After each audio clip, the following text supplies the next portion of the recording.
Entrepreneurship just isn't a business term anymore. It isn't. Entrepreneurship is a way of life. Entrepreneurship is a way of life. How many times have you heard these stories, network marketing companies? I start selling, then it stops. The only way that you will sustain it is by having that continuous opportunity mindset and that entrepreneurial spirit. Why? Because the days of jumping ship and starting over again, they're over. In today's economy, it's an economy that I call the wisdom economy. You see, we come from the knowledge economy over the past 10, 15 years. It's all been about knowledge, expertise.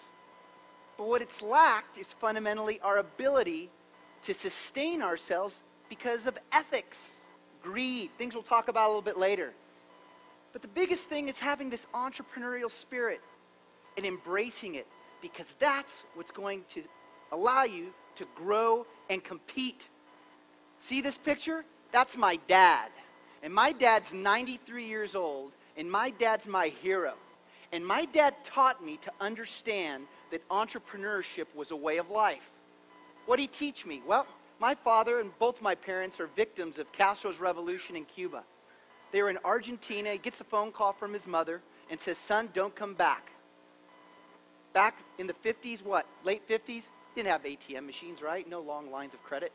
You had whatever you had in your back pocket. And my dad taught me that if you live with an entrepreneurial mindset and you learn how to see and seize opportunity, opportunity starts finding you. Interesting. Opportunity starts finding you. And this is a fact that I learned in my early 20s, and that is, in this country, you have a choice to be an entrepreneur. Think about this. In this country, you have a choice to be an entrepreneur. But in developing countries, you have to be one just to survive.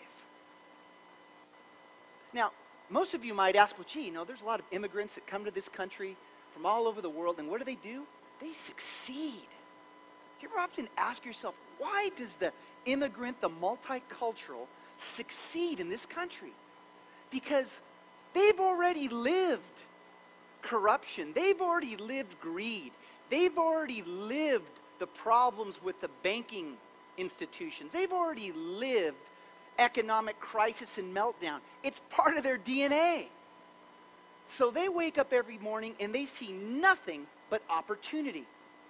Case in point, about 2 months ago, I'm part of this think tank at Northwestern University, and I had a chance to speak with the former foreign minister of security in Colombia. And I talked to him about this concept of the fact that in developing countries you need to be an entrepreneur to survive.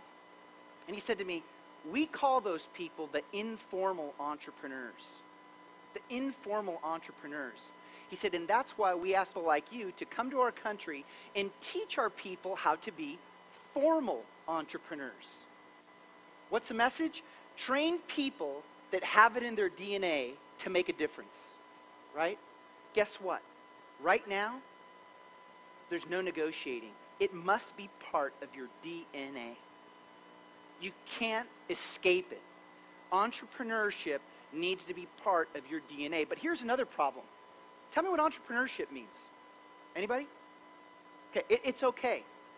Most people are confused. I serve as a faculty lecturer in 3 prominent universities in Southern California, and I teach entrepreneurship and innovation and creativity. And when I ask that question, there's always silence in the room, and then someone will raise their hand and say, it's about starting a business, isn't it? It's about trust. And it's about 4 skills that you need to master to see and seize opportunity.